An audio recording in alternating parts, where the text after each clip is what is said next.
Hello and welcome to eRacing GP Global Edition 5. This is the 5th Global Edition we've done, and we are at round 3 of 5 rounds in total. My name's Alex Young, and next to me here is Amir Amo Hazik. Amo, how's it going? Looking forward to this round? Yeah, fine, thanks, and looking forward to it because Watkins Glen is pretty much one of the most exciting circuits in the whole of North America. Can't wait to see what racing it will offer. Yeah.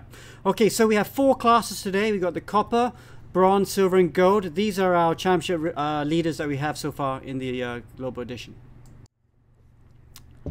You can see there's the Gold class. They'll be coming out later at 4 o'clock. Silver class will be coming out at 3 o'clock. Bernard Chan there from Bronze class. He'll be coming out not too far away at 2 o'clock. And of course, Copper class is starting in just over 5 minutes. Just under 5 minutes, shall I say. And he's leading currently the Copper class. These are the championship standings. As you can see, Kelvin Pao is in front. And Andre, I like calling him Villeneuve because it's just easier, at 58 points. In front of John Mcgregor in 3rd from Singapore. Dimas Mohammad in 4th. Sage Nico, or actually his name's Nico Sage, but we like calling him Sage Nico. And in front of Kenneth Wong, Sean Sia, Sri Murugan, Brandon Watanabe, and rounding out the top 10 is Nikki Lim. In the Nations Cup, Ammo, look at this. Malaysia's leading the Nations Cup for the first time. Since we've started Global Editions, it's always been Philippines dominating, but for once we have Malaysia out in front, Singapore 2nd, and Philippines 3rd. And in the team standings, reigning champion Sim Racing Filipinas, they're down in 3rd position as well. They have won all the Global Editions so far, and at the moment, Stratos Motorsports is leading the Teams Cup. Alright, so like you said, Ammo, we were here at Watkins Glen. Qualifying has just started, so let's go to the on-screen action, and why don't you take us around, Ammo? Alright, sure. So here we go then, up to the start-finish line. We now descend to the first corner. Very tricky first corner here, because it's a downhill slope and you're going to have to choose your braking point. In this case, I think this is Reynolds Julie we're looking at, or could be what it cause, maybe Gutierrez, but whatever it is, he's through the first corner. Coming up now to the S's, 2nd, 3rd and 4th corners on the track. This is considered one of the most dangerous parts of the track back in the 70s, where we had one big fatal accident in 1973 involving Francois Sever, and after that the safety of the track was really beefed up because of that. Nothing much doing here in terms of danger now, because the cars are actually much safer and then you can just take them almost flat out. Coming up now to the inner loop, in this case the chicane. Lots of action here, especially between NASCAR and because he bounced the curve. This is actually, I think we're looking at, could be Joey Gutierrez, but whatever it is, we're just going to stick with him. Through the outer loop and now through the short chute that descends into the boot section of the circuit. This is where the circuit was extended to make the lap a bit longer. Previously, up to the 1960s, this part of the track didn't exist. But then from the 70s onwards, this is where we actually get the extension of the circuit. Now then, through the toe, the tip of the boot. It's a long right-hander that you had to take in at least 3rd gear on the DTM cars, 3rd gear as well. You have to carry the speed all the way up. There's a bit of a gradient coming up through the hill. And then onto the heel of the boot, turn 8. Which now takes you back to the main circuit. That comes right by here at turn 9. Turn 9 then, this is where the crucial part of the circuit also comes. Because for the final sector here, you need to carry as much speed as possible. And try to get a good line out right through here. Not to hit the one on the outside, that could literally end your race. And through turn 10, 11, pretty much easy short squirts as they come through the left-hander, a bit of a short shoot, and through turn 11, that takes you all the way back to the start-finish line here, and that's a lap around Watkins Glen International. Wow. A really great circuit. It really is a great circuit, isn't it? Julie goes over the start-finish line from Indonesia, not really setting a lap. He's not looking so quick there, but quickest at the moment, Kelvin Pao, the championship leader, has gone quickest of all right now with a 54.2. And there's some amazing gradient changes right now. But before we ride on with Pao, I want to just see if we can pick up Villeneuve, because he was looking very good last race, wasn't he? And here he is going through sector. Well, he's gone through sector 1 at 32.9. It's not a great sector 1, I think. Oh, we're coming to the last corner now. In fact, I think his lap might be on here, but it's just that it's not registered at the moment. Let's see when he crosses the line. No, it isn't actually. In fact, he's going to start a proper lap this time, and hopefully he could get it in before the end of the time on the screen. In fact, he's going to get 1 lap and that's it. Unless he could restart in between that period, then he could actually go for another time. But this is do or die now if he wants to get his 2nd pole position in a row. Remember, he qualified pole last time at Hockenheim, only to be thwarted by a fast-starting Kelvin Pao, which they engaged in a race-long battle that ultimately Pao came out victorious. And now Villanueva trying to mount a serious title challenge here. If he was to actually now, he wants to get a good round here to mount a serious title challenge. He's only 6 points behind Pao coming into this round. Yeah, so Villanueva very aggressive through the inner loop there. He's only a 10th off in Sector 1, so he's within shouting distance of pole position. But yes, all his laps up to now have been invalidated. So this really is his last chance to set a lap. Look at it, swoops down quite steeply here. It doesn't really see it on the TV screen, but in real life, you will really see these gradient changes. So they're coming up to the end of Sector 2 now. Villanueva, God, this long right-hander, what you say, this is the toe of the boot, isn't it, yep. Ammo, as he goes through here. Looks good so far, keeping it clean. This will be interesting. He comes to the end of Sector 2 now. Well, let's see if he goes purple. Green will still be good, because he needs to make sure he gets this lap in. Because he doesn't want to be too far behind the championship leader Pao, who is still on pole position at the moment. I bet he could actually split Kenneth, Wong and Kelvin Pao right now. In fact, Reynaldo Julie across the lap, he's up to second, so 2/10 even between those three. That's a great lap by Julie, in fact. I call it Sector 2, is it? Ooh, yeah. 900s even. Yeah, so still green. This is his fastest Sector 2 of all, so this is a good lap for him. Just needs one more corner to go, but not quite sure it's going to be good enough for pole. It's going to be good enough for second here as he comes across the line now. Villanueva then desperate to get his second pole position of the season, or is it going to be another second? No, he went fastest in that third sector and just about qualified second, only a whisker over a 10th off. So Villanueva then, second place right now, just lost a point to Pao in the championship stakes, but he'll be happy with that to start right beside his championship rival. Yeah, that's a good job. So good job by him to get it done, because he was really looking like he's going to be outside the top 10 if he hadn't completed that lap. But having said that, Pao is on a faster lap, but I don't think he's going to get enough time to complete that lap. Nope. And as it stands, this is how we're looking at coming into this race. And Kelvin Pao on pole position again for the second time in 3 races. Villanueva second, Julie third, fourth Kenneth Wong, fifth Adam Condrolochis. So that's first points of the season in the qualifying stakes for Condrolochis. Lim Nicky, Watanabe, Sage Nico, John Mcgregor, and his son Jack right behind him. So that's a family affair right there. We see a lot of families racing in the eRGP, and this one's the latest one of it.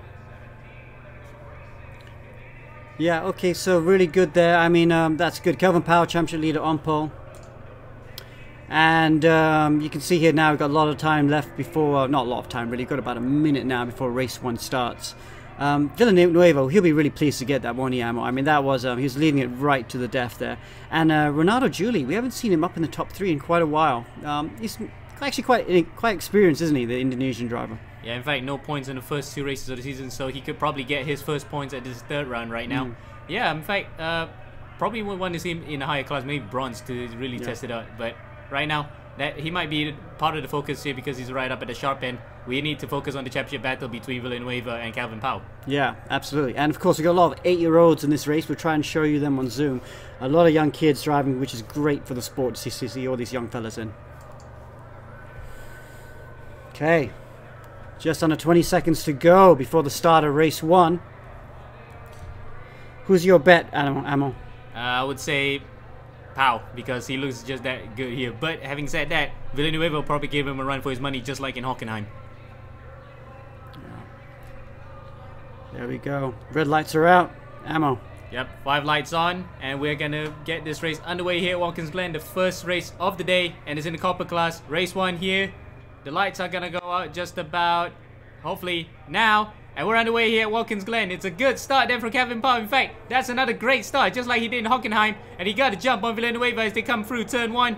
Villanueva nearly gets swamped by the rest of the field there, but it's Kelvin Pao who leads. Second, Villanueva. Third is Kenneth Wong, who makes a jump on Reynaldo Julie. Lim Nicky up to 4th, and Julie drops to 5th as they come through the Essence for the first time. Condrolochis as well dropped to 6th. But here we go then, we're looking at Kelvin Pao. Pao leads the way here. That's the perfect start that he would have wished for. And it's already now a second there here as they come through the back straight, coming into the inner loop. Wow, look at that. Nueva's got a whole ton of cars all over the back of him. This is a great slipstreaming opportunity into the inner loop, but it's going to get very close indeed as they go through the loop. Oof! Just managed to hold on for now. Villanueva in the second of the black cars in P2. Kenneth Wong, he's had a good start, hasn't he? He's up to P3. And Lim Nicky, he's had a really good start in the yellow car, up to 4th position. Wow, wait. out of nowhere he is. And in fact, he started in 6th, now he's up to 4th, so made up 2 positions there. Looking very hungry here to score some good points. In fact, I think the championship standings doesn't reflect his actual position right now. We might need to recalculate that, because I think he finished up in the top 10 in one of the second races from round 1, but that's besides the point. He's looking good here right now to actually get onto the rostrum. Yeah, and the guy behind Julie, Andrew Kodroloch, is also with another good start, running off the track there in 5th position, but holding on for now. And as they come streaming down, Nicky's looking down the inside, thinking about looking down the inside of Kenneth Wong. That's one of the other drivers that's improved a lot, hasn't he? Nicky comes down in the academy quite a bit, but wow, he's really impressed. It's the 2nd race in a row now I've seen him running the top 5. Oh, absolutely. In fact, that Nicky's results, again, doesn't really reflect what he could actually do. Last time out, he had a no points round, so he might just want to actually mop that up here. In fact, in that as I mentioned earlier, in that 2nd race in the 1st round, he was in the points, so 16 points right now is in his true tally. He's definitely showing here today that he wants to be right up there, mixing it with the best. Yeah. So let's go down. So this is the top 5 right now. Kelvin Pao with a big lead there in head of Villanueva, and then a big battle there between Kenneth Wong, Nicky Lim, and Ronaldo Julie and Adam Kondroloche. So that's a good little fight there. Ronaldo Julie there back up into 5th position there. So he's looking quite strong and better. And I think Adam Kondroloche, yes, he's dropped down to 7th. You can see the battle just behind him. There's Julie in the white car. And look behind who's in front of Kondroloche, but behind Ronaldo Julie, Sage Nico, or Nico Sage as we like to say. The youngster, he's going to get overtaken down the inside. Kondroloche backs out of it at the last minute. Oh, there we are. Nico's in the inset there right now. Oh, it looks like he's wearing a Christmas hat. But he looks very calm and collected. Christmas hat and a Christmas boot to go with it. Yeah. He's doing some karting lines there as well as he pushes his head the other way. You can see a lot of karters doing that. I think Nico is karting. Or no, actually he's leaning into the corner there that time. Yeah. In fact, I mean, it would be surprising if he actually does that the other way around, because normally people who are not used to G-forces would be doing the opposite of what he's doing. So he's just leaning into it like as if he would be driving real life. And let's face it, a lot of us actually do it. Even guys who drive in the real world, they do that even while doing in sim racing. Yeah, that's very true. Okay, so behind this battle between Nico and Andrew Kondroloche in the black car, you can see the white car there. Brandon Watanabe in 8th position. Sean Shah is there in 9th position. And, he's got right behind him Sri Murugan. We often see him at the front. He's not had a great Global Edition 5 so far. We know he's got the pace to run at the front, even win races. Maybe he's not had a chance to practice as much as he is. And he's right down there at the tail, the top end. A little bit behind him, Joey Gutierrez, new driver. Yep. From Australia. And driving for the Hold My Beer Racing team. I thought it was actually a joke initially when they put that team name, but they are true. In fact, they even have a Facebook page up, so people can give that a like and follow them, because they are just like guys who enjoy sim racing for the sake of it. Right, and then behind Gutierrez got Azmi Arafin, and he's got a huge battle behind him. Dimas Mohammad, Z Hong. Ooh, looks down the inside. Oh, that would have been risky. It was a bit too far back, wasn't he? Yep. But now he's got the slipstream. Dimas Mohammad will have the slipstream as they come up this bit here. In fact, you can see that a lot of drivers going wide in that first corner curve, because normally you see that not in IndyCar but in NASCAR, because those lumbersome cars actually cannot get through that first corner cleanly, and NASCAR normally allow that kind of track limits to be extended anyway, so they're doing the same thing here, because the cars are not easy to handle, because they can understeer lines. In fact, we're seeing Dimas Mohammad right behind. As a matter of fact, can he go through here? No, he can't. In fact, you'd be a brave man to do so, because not many overtakes can be done cleanly there. Unless you go into the grass, there's a car further behind in the barriers. As Dimas goes through up to 12th, it was actually Jet Li Russell, I think, who was actually stopped on the track. So that's a debut for the young kid who comes over to the academy as well. Not a good debut for him. Oh no, yeah, so he's way back there at the moment, but he'll recover. Back to this battle here right now between the three of them. It's not really easy to overtake at the chicane. It's a little bit too fast. Behind these guys, you've got John Mcgregor there. One of the new drivers as well. Wow, that's a name and a half, isn't it? Emmanuel. Anyway, they're up there in 16th position. And then 17th position, Keith Moe. Keith Moe's doing a great job there. The youngster, only, I think he's 6 years old. It's incredible. That's even impressive to even think about it, because most kids also go karting at 6, but look at that. Yeah, and we normally see the kids at this age, they're really happy to go karting, but they normally don't have the attention span for e-racing. So really good to see him enjoying what he's doing. Of course, his dad's a big supporter, and he'll be off camera there helping him as well, shouting advice, I'm sure. And last time out, also in Hockenheim, he did the defensive job of a lifetime to hold on to 8th place. And yeah, to get points in his first time getting points. Of course, he didn't get points in the first race of the season, but yeah, nonetheless, great to see a lot of young talent coming in through sim racing and going to the real world racing. It's just a great balance, isn't it? It's harmonious to see sim racing and real racing go hand in hand. It is indeed. So we were expecting this to be a slipstream battle, weren't we, Ammo? But it's not turned out that way. Kelvin Pao has actually been looking pretty comfortable out in front, and Villanueva is just struggling to keep up at the moment. Indeed, and in fact, that it looks almost a bit sedentary at the moment because there's not that many things going on.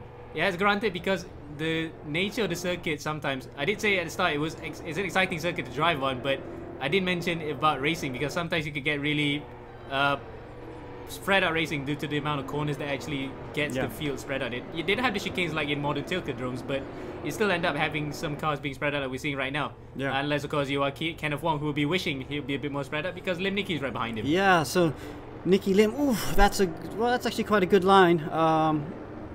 But a bit too hot in, and he runs a bit wide on the exit, which will cost him a bit of time. But yes, Kenneth Wong is doing a good job there in P3, but you're right, he is starting to come under a bit of pressure from Nicky Lim. And I guess who's going to be joining that battle? Nico. Yeah. Sage Nico is closing in on them, isn't he? Yeah, and we'll be hoping that, okay, he has a Malaysian national citizenship, so he wants to actually help out Nicky to get the better of a causeway rival. So, but ultimately, it's also for himself because Nico, remember in that first round in Austria, the Red Bull Ring, he could have actually been up there, even with a win, had it not been for disqualification due to exceeding the collision penalties. He would have actually loved to have been up there. Now he wants to actually get his first proper podium of the season, I think. Yeah, that is very true. So there's Nico. He's definitely closing, isn't he? That's a good last lap by him, 54.7. The others in front of him are doing 56s, so he's definitely closing. We'll come back to that battle in a sec. There's Julie, still locked in a battle with Adam Kondrolochis right behind him in the black car. And Sean Sia and Sri Murugan are joining this battle for, what position is that? 6th position. Yep. The tail end of the top 10. And I think, Alex, you set 12th place for pole position for this one. 14th, I think. I can't quite remember, to be honest. But yeah, I think it's 14. Okay, so the top 14 will be reversed. And that will be Azmi Arifin on pole right now. Unless he can hold off his fellow Malaysians, Ji Hong. And indeed, Keith Mo, he's not that far behind, so he could be potentially starting pole position here if he actually can overtake Azmi and Ji Hong. As a car went off back there, that looked like one of the golf colored cars. It looked like Sean Sia. It is Sean Sia. Sean Sia has dropped further behind there in 8th place. Yeah, he's still in the reckoning though. I mean, these sort of tracks, Sam, I mean, there's not much runoff area, is there? So, I mean, this would be a sort of track where you'd have to be a bit brave. Oh, indeed. In fact, like cars in the IMSA, whether it's Sports Car Championship or IndyCar, because those are very high-powered cars with a lot of aero. It is quite scary to throw it around, especially through the outer loop coming into the short chute. And NASCAR as well, actually. Not to say that there are no slouches either. Those cars actually can get some serious speed here. But compared to the NASCARs here, where you can actually have a bit more protection because of the thick outer shell, whether it's Sports Car Championship, DPIs, or GTEs, and indeed Indy cars, they offer not much protection. If you hit one of these blue walls, it can easily damage you quite a bit. Not just your car, but actually your own well-being, because it's such a dangerous circuit at sometimes. Yeah, so holding off for now. The good battle developing there between Gutierrez and Watanabe. Look at that, Watanabe's all over the back of Gutierrez. If you can get it, oof, yeah, Gutierrez gets a really good entry into the last corner though. And yeah, good exit as well. So that should preserve his lead in 10th position at the moment. This is the fight for 10th position. Watanabe there's really in the slipstream, but I think he just needs to focus on this first corner, because this first corner leads onto the back straight and he gets a good exit there. So, no, I think he must have had to lift on the curb because Gutierrez. Yep, Gutierrez just ran a bit on that curve and he got his exit bogged a bit there. So Watanabe just has to keep up in his slipstream. And unfortunately for these cars, there's no DRS, so they're going to have to rely on more organic overtaking if they want to get some moves done. And speaking of moves done, Nico nearly goes onto the inside of Nicky there, coming through the outer loop, and nearly about makes it. But can he actually go through the inside, coming to the boot section? Thinking about it, but he backs out. Definitely thinking about it. So this track is not so straightforward to overtake as we thought, especially if you don't have DRS. I got a feeling the silver and the gold cars will be doing a lot of overtaking later. But, oh, Nicky developing the inside. But, whoa, Sage Nico down the inside. Sweet move. And Nicky Lim has to concede. Yeah, Nicky there kind of saw him coming, and Sage Nico there went absolutely narrow onto the inside of the track, trying to keep Nicky honest, and Nicky, in his part, just actually, having said that, Nicky comes back right at him, coming through the final sector here, through the heel part. They're going side by side up the hill. They're going to almost collide here, like Marco Andretti and Eddie Cheever back in 2006. And Sage Nico goes onto the inside, gets back into position, but Nicky's not going to give that up as they come through the final 2 corners. Turn 10, 11, and Nico gets the move done. Nice. But all the while, when they do that, they have actually let Kenneth Wong go away. Yeah, nicely done. Has to watch that, though. Sage Nico did move under the braking about 3 corners ago. It wasn't a big move, so I think the stewards might let that go, but it was definitely a move on braking. And they still are moving here, coming through the start-finish line. They start lap 7 as Nico defends onto the inside. Nicky goes on the outside. Nicky then tries to do a move to switch back if Nico runs wide, which he does. Nicky does run wide. Nico does run wide, and Nicky gets him. Nicky gets back up to 4th place, and that's a very typical maneuver. Nico then tried to go through on the inside. He just outbraked himself as Andrew Lord gets a slowdown penalty there out of our sight. So he's in 20th. That's not much you could do there. As we are looking up to the guys in front, Nico and Nicky going at it. Yeah, don't really need to defend down into the inner loop here because it's so high speed that it's really hard to go down the inside of someone. You really have to be completely sideways to do it. Ooh, Nicky's not having a good exit out of that corner. Nico then sends it down the inside again. Oh, okay. Now that's gonna trigger the other stewards, and look at that. Sage not looking pleased one bit. He manages to actually get it out of control. 360 no scoped even. But that loses in positions, and in fact, he's actually now dropped right behind Andrew Lodges. Look at that, the disappointment in his face. But luckily for him, he didn't actually hit anything. Yeah, that was a nice 360, recovered quite well. Could have been in the barriers. Yes, but I think stewards will be having a look at that later, where the space was given. But yes, shameful for Nico there. Absolutely. Let's go back up to the front though, because it's starting to get a bit tight, Ammo. Oh, indeed. And as Azmi gets a drive-through penalty there for speeding a pit lane, so nothing to do it for him. He has to actually recoup for the second race.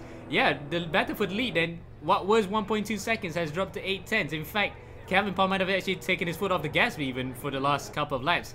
He probably knows that he wants to actually cross the line now. In fact, the next time he crosses the line, next time by, it will be the final lap of the race. So he might have been taking it easy to conserve his tires, but I think tire wear may not be a concern in these cars because it's not as severe compared to what we see in DTM. Yeah, well, let's talk about Pao a bit.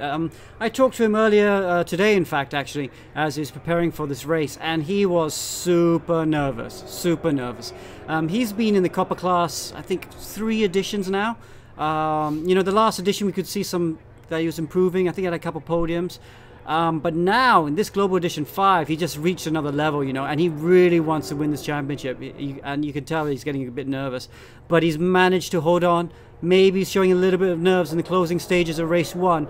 But looks like he's going to win another race in Copper at the moment. And as they say, they had to get the job done. And right now, Kelvin Pao is doing that bit just right. Because he had a good start. He had the gap initially. And now he's just managing the race pace up in front. And to his credit, he has not put a foot wrong all round so far, at least, because qualifying, he did get that car on pole, and now in the race, he's still leading. Still quite a few corners left to go. In fact, they're only through the start of the boot section, through the chute, and to turn 6, coming out to 7. In fact, Villanueva is looking very menacing here. He might just want to send it on the inside if Kelvin actually was to get any one of these corners wrong.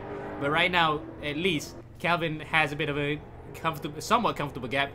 But wow. Villanueva just looks so menacing there. Wow, it's coming down a lot, isn't it? He's totally tightening up on this last lap. Because he went from, was it 8, 9 tenths, and it's now within half a second.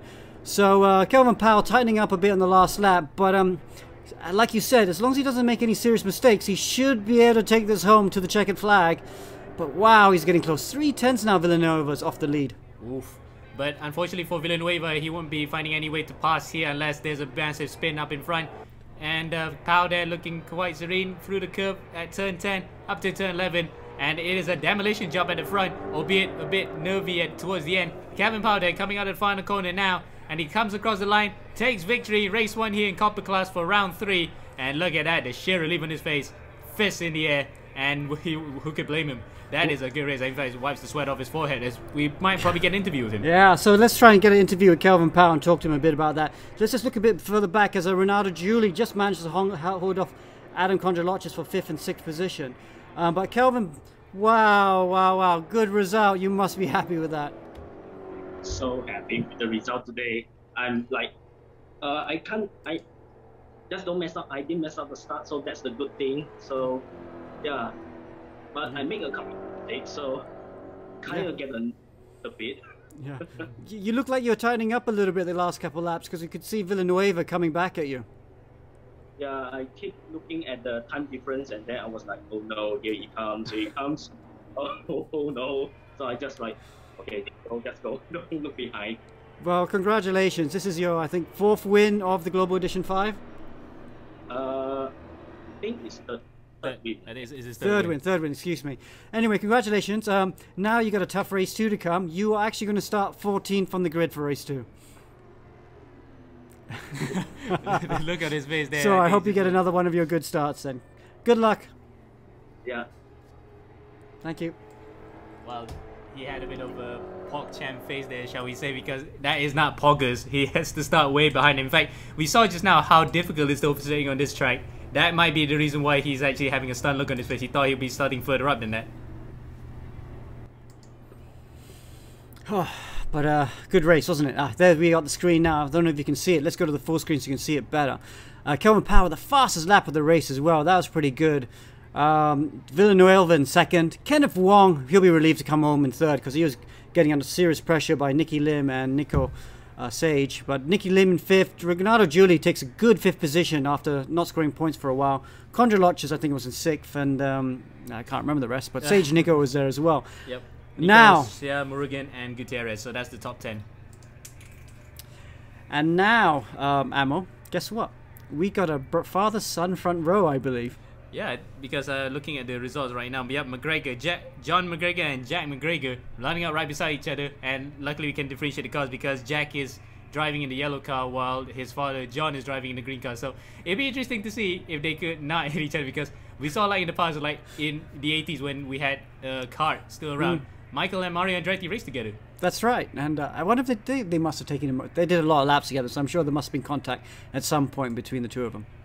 Now that we got the red lights on the gantry here, and when they go out, race 2, the final race for this round will begin right about... Well, that's a long hold up actually. I was expecting it to go now that we're on the way, and that's a good start I think from Jack Mcgregor. Mcgregor gets a jump on his dad, and all the while Dimas Mohammad is actually tucked into the slipstream as they come into the first corner. Jack Mcgregor leads. Oh, he gets actually hit by Dimas Mohammad. That's not what he wanted, but Jack holds on to the lead. Dimas right behind him in 2nd, actually giving him a bit of a wake-up call at the start. As they go through side by side, yes, Jack gives a bit too much room there, I think, to Dimas to get Dimas actually keeping him honest as they come through now to turn 3 and 4 out of the S's and onto the back straight. It's still Jack Mcgregor, but Dimas, they're looking quite racy and again involved in a collision. Wow, so yeah, he's not far enough alongside though in the braking zone. I think he will back out of it. Or will he not? No, he does. He goes down the inside. Brave move. And takes the lead.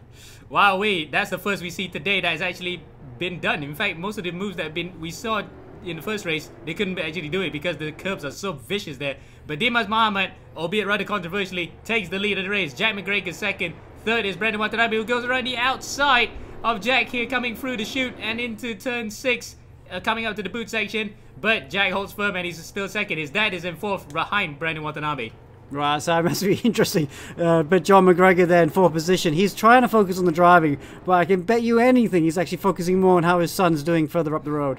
Oh, indeed. And in fact, he might be sweating a bit because Brandon's attacking him real hard there as we come to the end of lap 1. Brandon Watanabe looking on the inside. Nope. Nothing doing there. It's too tight to actually get through the heel section safely as we are looking at Brandon Watanabe in the inside. That's a big accident. That's actually Ji Hong, and for a second I thought that was Kelvin Pao because they're driving in the same colored Lotus-ish cars. But besides that, we're looking up to the front as Brandon Watanabe goes onto the inside of Jack.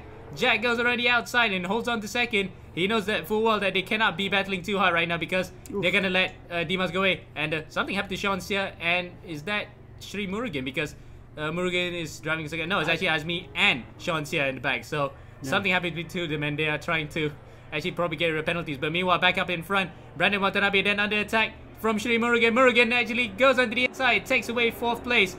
With 5th place, Sage Nico. They're going to go 3 wide up to the S's. That's not going to be doing it. 4 wide even. They're going 4 wide up for the S's, and it's going to end in tears here if no one actually gives way. But luckily, out of through all of that? They did, and Brandon Watanabe from 5th at one point is now up to 3rd. Wow, that's a great move there. And he's really be pleased with that, but he's still got to defend as they come into the inner loop. But look at the front though, Jack McGregor trying to take back the lead again from where he lost it the lap before. Not able to, and Dimas Mohammad just holds on. Well, he tried to repay the favor there immediately. In fact, McGregor might have gotten on the inside there, but the curb, again, we had to mention that inside curb through the inner loop section. The curbs that are so vicious, you can't actually get on them. And we saw like how many times the cars have been flying. Maybe a bit of lag there sometimes, but the cars literally just cannot take those curbs. Wow, so this 1, 2, 3. So it's a 7-way battle for the lead right now. It's getting pretty competitive here in race 2 in the copper class. Sri Murugan going around the outside, but not able to do it, and instead loses a position to Sage Nico, who just slips down the inside. So good first couple laps of Sage Nico, because he would have started, I think, maybe about 8th or 9th position into this race. Yep, and look at who's behind. It's Kelvin Pao. He made a surprised look on his face just now when he knew that he had to start all the way in 14th, but look at that, he's already halfway up. He's up to 7th, and in fact, the win for him is not that far off either. So he'll be counting his lucky stars here that whatever happened at the start, he is actually getting the rubber to green. Yeah, so I mean, and especially Kelvin Pao there in the black car, he's in front of his championship rival. Nueva's not had a good first few laps, so that really is suiting Kelvin Pao to the ground.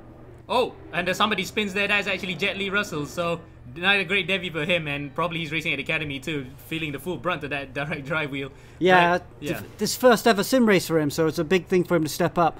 John McGregor then going down the inside again, and he's back up to P3. And Brandon Watanabe actually gave too much room there to Sri Murugan. In fact, there was a bit of a touch as Sage Nico now will be trying to look to benefit from that. He does. And Kelvin Pao follows suit as they go through side by side at the SS. You cannot get 2 cars here. In fact, we saw 4 just now. You cannot even get 2 cars if you let alone 4. So somehow they managed to not crash there. We've seen some spectacular crashes at the SS in other categories, not discounting the fatal one for Francois Xavier. But look at that. Brandon Watanabe being attacked left, right, and center. He's lost 3 positions in just 1 lap.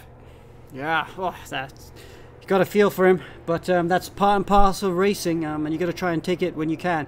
Nico though, Sage Nico's doing a good job. He's up to P5 now, and he must fancy his chances of getting on a podium here, even maybe a race win, because the others in front, the leaders in front, are not disappearing away at the moment.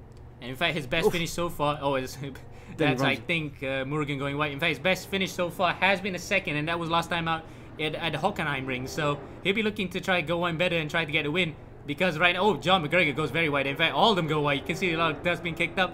But we're not looking at Sage Nico. We're actually looking at Jack McGregor coming up to the back of Dimas Mohammad as they go through side by side, coming up to the end of the boots at the heel section. Brandon Watanabe then trying to...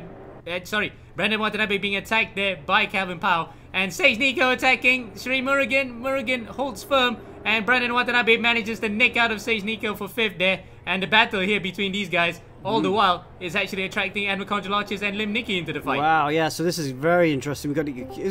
We might have a 10-car battle for the lead very soon. But at the moment, Watanabe trying to make his way back up there in the white and blue car, not exactly being able to do it and just falling back. We have to go back with the leaders though, because Jack McGregor is going down the inside of Dimas Mohammad. Will he make it stick? No! Dimas brakes super late. I think Jack just braked a little bit early there. But he might have another chance through the S's. Indeed, in fact, he has the slipstream this time because he's only about a 10th off here, coming through the S's up to the back straight. McGregor looking, the younger McGregor, looking to actually repay the favor being given out to him after what happened at the end of lap 1, where Dimas Mohammad was just so aggressive, maybe braked a bit too late, and right here during the start of the race where he got the first position. But right now, McGregor then looking to, in fact, we had to cut that show. In fact, Murugan goes onto the inside of his dad. Of John McGregor. McGregor then has to actually hang back, but having said that, he goes back onto the inside here, coming through the short chute. The battle between these guys is not over yet. The final battle on the rostrum, all the while the guys in 1st and 2nd also engaging in their own battle. Up to 7th, Nico then goes around the outside. Oh, that's Kelvin Pao, I think. No, is that Kelvin Pao? Yeah, Pao goes onto the inside and takes away 5th place. Whoa. Oh, Nico's in the barrier. Nico's actually whacked it, and that's it. That's the end of his battle for the lead. Wow, shame. Again, just got pushed a little bit. I don't think there's anything. It's just getting a little bit rough. Racing is rubbing is racing, as they always say. But anyway, I'm sure the stewards will have a look at that after the race as well. Yep, and it was all triggered because Pao went around the outside. went into the grass and maybe he hit Brandon Watanabe slightly. Watanabe then had to do rear guard action and hit the side of Nico. So Nico then unfortunate to be involved in another collision that actually sends him further behind in this race. So after being taken out by Lim Nicky in that first race, he now has to actually recover all he could. In fact, he's in 10th, so he only scored a point on this one. So unlucky for him. Meanwhile, up in front, John McGregor. Oh, Brandon Watanabe spins in the background. Brandon Watanabe sprints into the outside of the circuit, and that's another position gain for Sage Nico to get more points there. Oh. But what happened to Watanabe then? Probably a collision. Oh, and he has to wait. Dear. Look at that. That is a very gut-wrenching feeling. You have to wait until the rest of the field go by so that you don't look like a total jerk going back to into the racing line. And he's dropped to 90. In fact, he'll be 20th if Sean Sia gets onto the inside of him. So wow, absolute disaster there for Brandon Watanabe. Anyway, we're back to this battle at the front again. Jack McGregor all over the back of Dimas here. He needs to stay in the slipstream. He starts ducking out the slipstream too early sometimes, so he doesn't get the full benefit. See, you got to follow the car in front, mate, and just really use that slipstream properly. Oh yeah, not close enough. So I'm glad he backed out of that. If he had tried to go for it, I think he would have had both those cars spinning off into the grass. Yeah, indeed. As Andrew Lowe gets a stop and go penalty for overtaking on the yellows. In fact, yeah, Jack is actually driving with a lot of maturity here to not actually be too hot-headed and try to get back at the guy who, let's be honest, really just pushed him out of the way to get the lead of the race. So he's just thinking about the long run here because he's got about 6 minutes left to go. We're already halfway through the race. So right now, at least, McGregor's just biding his time. He's just waiting until a mistake happens up in front to actually take advantage of that. Yeah. You've got to feel, though, that he's got a chance. I think both the McGregors are looking a little bit quick at this phase of the race. They looked a little bit unsettled at the beginning of the race, but they're both looking quite quick there as Jack shows his nose to Dimas, decides to get out of it at the moment. Yep. But yeah.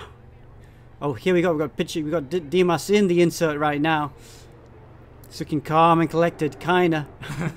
I wouldn't say calm. Look at that. He's not even blinking. Oh, now he just blinked. Yeah, in fact, just blinked quite a few times. Probably he was not blinking throughout the entire lap because he's keeping his eye out on Jack McGregor right behind him, because McGregor had been looking actually onto the inside quite a few times, keeping Dimas honest, and to Dimas' credit, he has held on to that. But going wide in some places there actually stalled his momentum, and now, to his detriment, he's got McGregor right up to his chuff as they come through to start lap 6 into turn 1.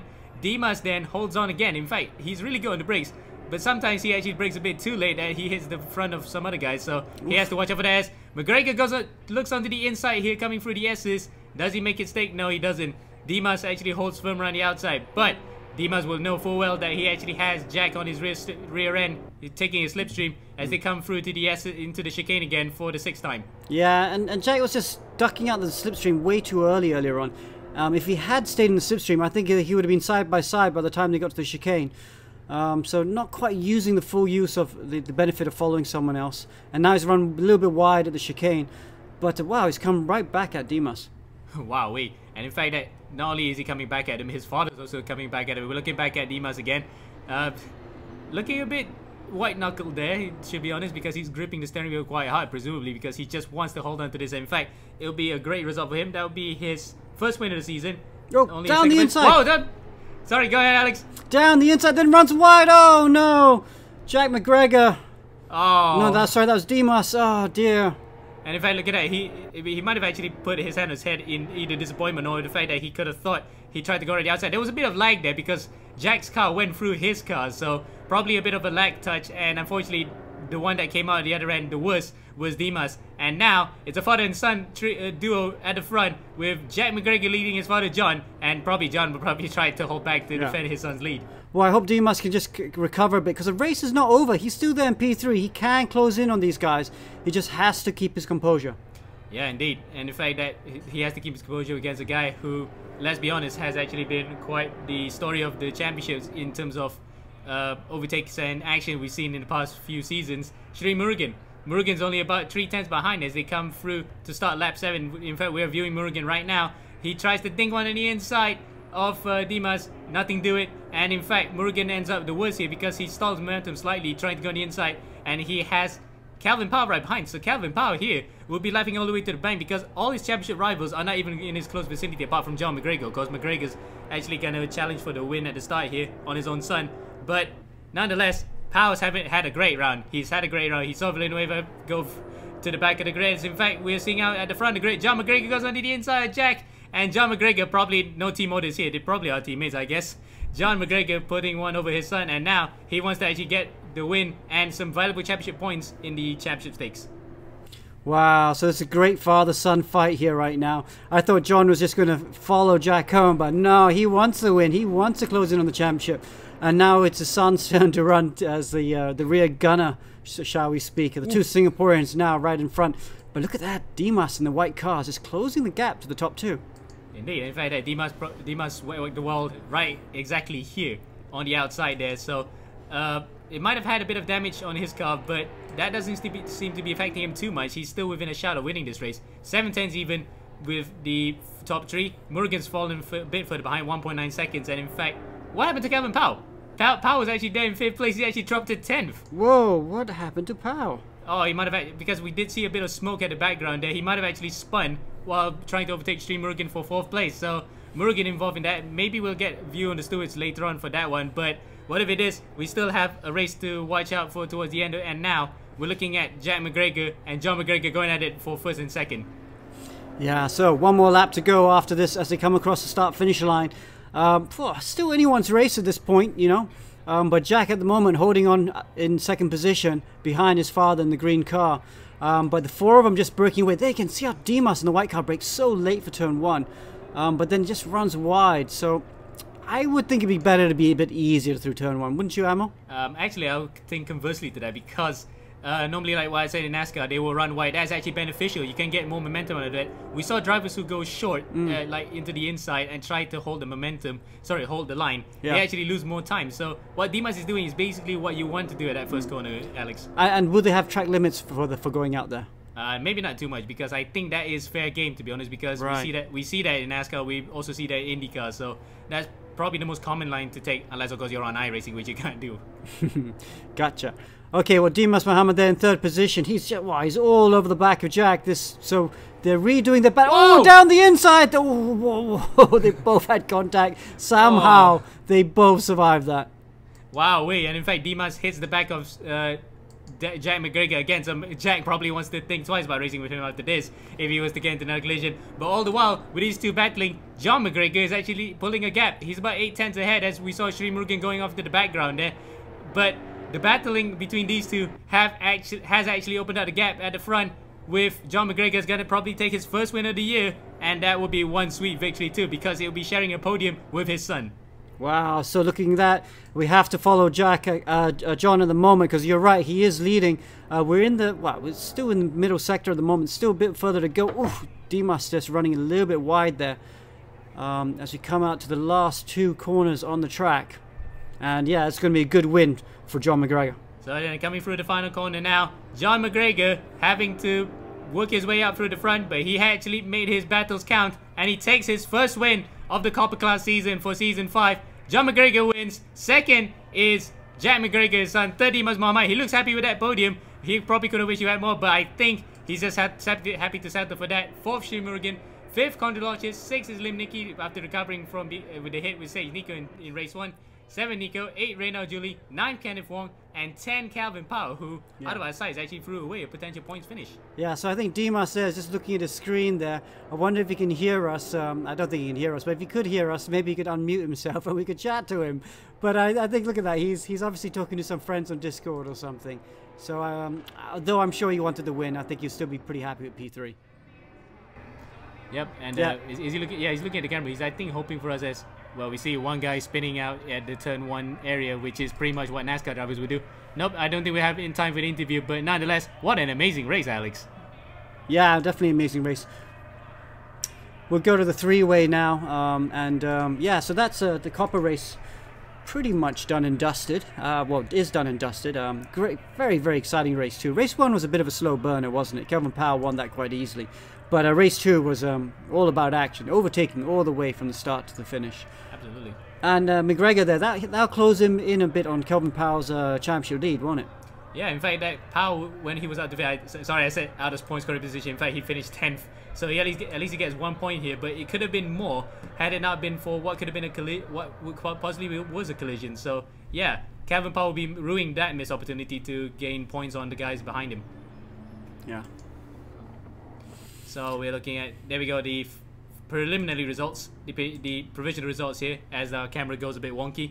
McGregor from John McGregor from Jack McGregor, Dimas Mohammad, Murugan, Controlochis, and then Lim Nicky, Sage Nico, Renault Julie, Kenneth, Wong, Kelvin Pao. That's the top 10 who score points in the second race. But mind you, it might still be changed here when the penalties are applied. But nonetheless, it's a great first win for the Singaporean John McGregor, and he'll be looking to mount a serious championship challenge. Okay, so Copper class is done and dusted. Pretty exciting race. We've got Bronze coming up in a little while. Yeah, we'll be back very soon.